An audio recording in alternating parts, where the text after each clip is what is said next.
Hi everyone and welcome to today's video. Thank you ever so much for coming along to watch me. So today's video is going to be focusing a lot more on the earlier stages of transition. Okay, so I had a lovely conversation with someone this morning who is right at the start of their journey now, and it kind of occurred to me that maybe I take for granted a little bit some of the things that I know about transitioning, and some of the things that I did right at the very start. I sometimes think like, oh, everybody must know this, and it's just not the case. So that's on me. So I want to correct that. Okay.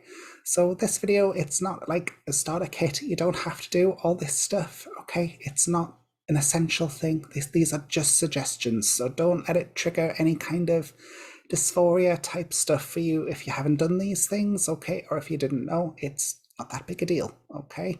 So these are just little hints and tips that I'm hoping might help people out. So the first one I want to talk about is breast forms, okay? Breast forms, these are wonderful things because boobs can take a long time to grow, okay?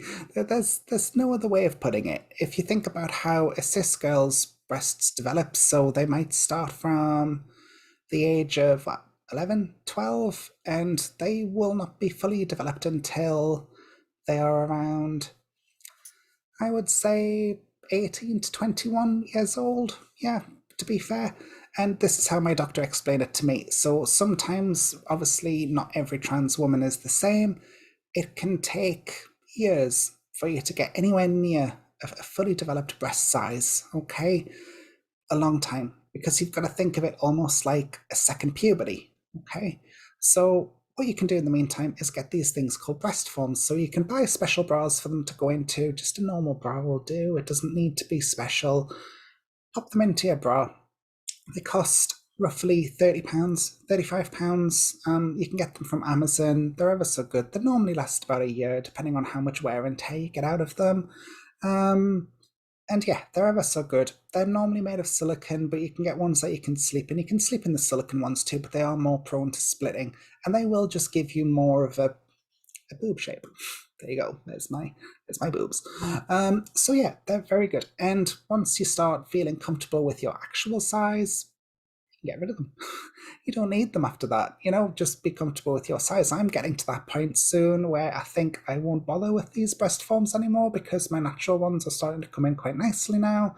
And I'm just in general feeling more confident, quite frankly. So I don't think I'm going to need them soon, on a personal note. Anyway, so yeah, you can go breast forms. That's a brilliant place to start. Okay, look on Amazon, best place. Okay, it's just easiest. All right. So next thing after that to look at would be things like shapewear as well. Shapewear is fantastic because, again, waiting for fat redistribution. Put my teeth back in. Waiting for fat redistribution can take, again, equally a long time. So with the shapewear, what you can effectively do is give yourself more of like an hourglass type shape, but instantly. Okay, it's not as restrictive as a corset. I can wear my shapewear all day and have absolutely no problems whatsoever, and it's more than comfortable. It even makes things a bit easier hiding what you might have downstairs too. Okay, so it can come in really handy for that, especially if you want to go like swimming or something like that. Wear it underneath your bather, no one's gonna know. And yeah, brilliant. Again, pick them up for about, I'd say, getting on for about £15, I'd guess. Yeah, it's not the most expensive thing in the world, and they're just so quick. You can get instant results with them for like, say, 15 quid. It's nothing. So yeah, that's a good one. The other good bit of advice that I got really early on was makeup advice. Okay, now my makeup's not fantastic. It's not the most expensive makeup in the world. I'm by no means a makeup artist. I know what works for me, and I couldn't do it for anybody else. It's just not my bag.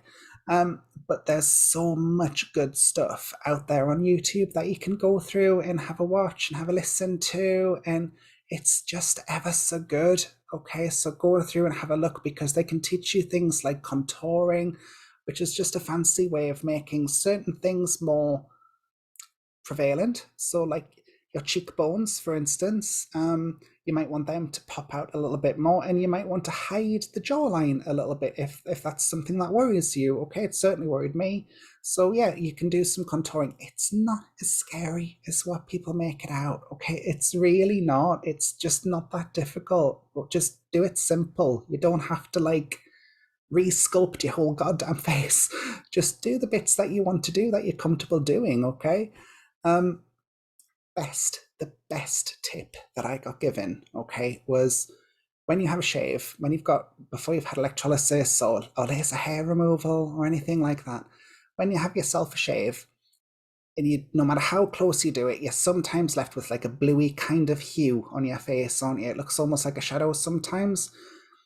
Even with the foundation, it can make things look a little bit odd. Yeah, I think is that the fair way of putting it?